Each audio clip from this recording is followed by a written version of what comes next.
Assalamualaikum warahmatullahi wabarakatuh. Selamat pagi semuanya. Bertemu lagi dengan saya Agung Anggorseto dalam mata kuliah Manajemen Keuangan. Pada pertemuan kali ini kita akan membahas tentang ruang lingkup manajemen keuangan. Apakah Anda sudah siap untuk perkuliahan hari ini? Jika sudah siap, ayo ikuti saya. Sebelum saya menjelaskan tentang ruang lingkup manajemen keuangan, saya ingin mengetahui terlebih dahulu apa yang membuat Anda ingin mempelajari manajemen keuangan. Apakah karena kewajiban mata kuliah semata? Coba pikirkan. Saya beri waktu 30 detik untuk Anda memikirkan jawabannya. Jawaban Anda dapat ditulis di kolom komentar. Oke, waktunya habis. Saya telah membaca sebagian jawaban Anda, dan sebagian besar dari Anda telah menjawab dengan sangat baik. Jadi, mengapa kita harus mempelajari manajemen keuangan? Yeps, jawabannya tepat. Karena manajemen keuangan ada pada setiap lini kehidupan kita, dan kita tidak dapat dilepaskan dari yang namanya keuangan. Setelah kita mengetahui alasan kenapa kita harus mempelajari manajemen keuangan, sekarang kita akan mendefinisikan apa itu manajemen keuangan. Manajemen keuangan adalah semua aktivitas perusahaan yang berhubungan dengan bagaimana cara memperoleh pendanaan, menggunakan, atau mengalokasikan dana untuk mencapai tujuan perusahaan. Dari definisi ini, dapat kita ketahui bahwa manajemen keuangan sesungguhnya memiliki dua fungsi, yaitu fungsi pendanaan dan fungsi pengalokasian, dengan satu tujuan yaitu memperoleh laba. Dalam kaitannya dengan fungsi manajemen, manajemen keuangan menjalankan tiga fungsi manajemen, yaitu planning, organizing, dan controlling. Planning atau perencanaan, di mana manajemen keuangan berfungsi sebagai pedoman bagi manajer untuk memutuskan investasi mana yang akan diambil atau dijalani oleh suatu perusahaan.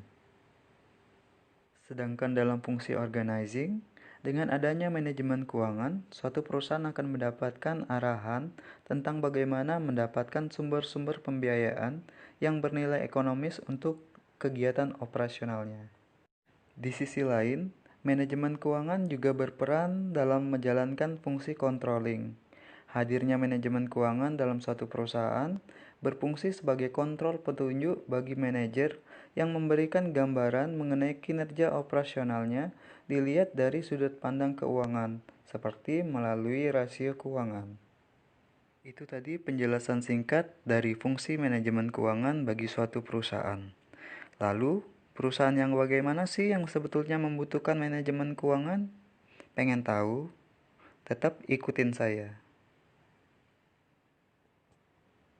Meskipun manajemen keuangan itu pada dasarnya ada pada setiap lini kehidupan manusia, namun sesungguhnya hanya terdapat 4 basic area dari manajemen keuangan loh. Yang pertama adalah corporate atau perusahaan. Lalu financial institution atau lembaga keuangan. Yang ketiga adalah investment atau investasi. Dan yang keempat adalah international finance atau keuangan internasional. Lalu, apakah selain dari keempat basic area tadi tidak ada manajemen keuangannya? Jawabannya tentu tidak. Keempat area tersebut digolongkan ke dalam basic area manajemen keuangan karena operasional keempat area tersebut sangat erat kaitannya dengan keputusan-keputusan manajemen keuangan atau yang sering kita sebut sebagai financial management decision. Lalu, apakah financial management decision itu? Financial management decision adalah keputusan-keputusan yang dapat diambil oleh manajer keuangan yang berhubungan dengan operasional perusahaan. Terdapat 3 financial management decision, yaitu capital budgeting atau penganggaran modal, capital structure atau struktur modal, dan working capital management atau manajemen modal kerja.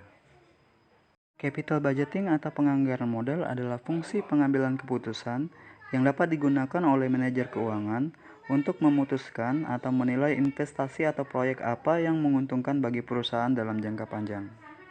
Financial management decision yang ketiga adalah working capital management atau manajemen modal kerja. Pada bagian ini, manajer keuangan dapat memutuskan tentang metode apa yang paling baik untuk memanage keuangan perusahaan secara kontinu dari hari ke hari. Itulah tadi 3 financial management decision. Lalu sebenarnya apa sih tujuan manajemen keuangan itu sendiri? Apakah hanya untuk pengambilan 3 keputusan tadi? Jawabannya dapat diketahui pada slide berikut ini. Secara umum, manajemen keuangan dalam suatu perusahaan memiliki beberapa tujuan. Di antaranya 1.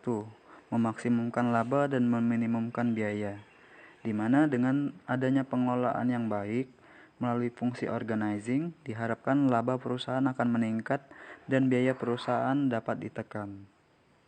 Tujuan yang kedua dari manajemen keuangan adalah memaksimumkan nilai perusahaan melalui pengelolaan keuangan yang baik. Namun, tahukah kamu apa tujuan utama dari manajemen keuangan? Ya, tujuan utama dari manajemen keuangan adalah memaksimumkan kekayaan pemilik. Dengan pengelolaan keuangan yang baik sehingga laba dan nilai perusahaan meningkat, otomatis secara tidak langsung akan memberikan dampak pada peningkatan kekayaan pemilik perusahaan. Agar tujuan manajemen keuangan tersebut dapat tercapai, tentu pengelolaan keuangan perusahaan harus melalui alur atau proses yang benar. Pengen tahu alur atau proses keuangan perusahaan?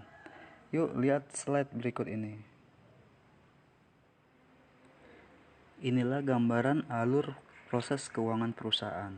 Jadi, keuangan perusahaan itu sebenarnya terdiri dari aset atau aktiva dan kewajiban yang terdiri dari hutang. Biasanya untuk mendirikan perusahaan dibutuhkan tidak sedikit modal. Untuk mendapatkan modal tersebut, perusahaan dapat menerbitkan obligasi atau surat tanda hutang. Proses ini ditunjukkan pada huruf A. Setelah mendapatkan modal dalam bentuk uang cash, perusahaan kemudian menginvestasikan dana tersebut dalam bentuk aset, di mana proses ini ditunjukkan pada huruf B. Selanjutnya, melalui aset yang telah dimiliki, perusahaan akan memulai kegiatan operasionalnya. Melalui kegiatan operasional ini diharapkan akan menghasilkan aliran cash masuk bagi perusahaan. Proses ini tergambar pada huruf C. Aliran cash yang masuk dari kegiatan operasional selanjutnya akan digunakan perusahaan untuk membayar pajak kepada pemerintah, serta sebagian mungkin digunakan untuk membayar kewajiban-kewajiban kepada pihak-pihak lainnya atau stakeholder perusahaan. Hal ini tergambar dari huruf D. Sisanya akan diinvestasikan kembali oleh perusahaan, serta untuk membayar dividen kepada pemegang saham. Hal ini tergambar dari huruf E dan F. Itulah tadi penjelasan singkat mengenai alur proses keuangan perusahaan. Dengan berakhirnya penjelasan mengenai alur proses keuangan ini, maka berakhir pula materi untuk pertemuan hari ini. Saya ucapkan terima kasih atas perhatian dan kehadiran saudara. Tetap semangat dalam menuntut ilmu. Akhir kata saya ucapkan wabillahi taufiq wal hidayah. Wassalamualaikum warahmatullahi wabarakatuh.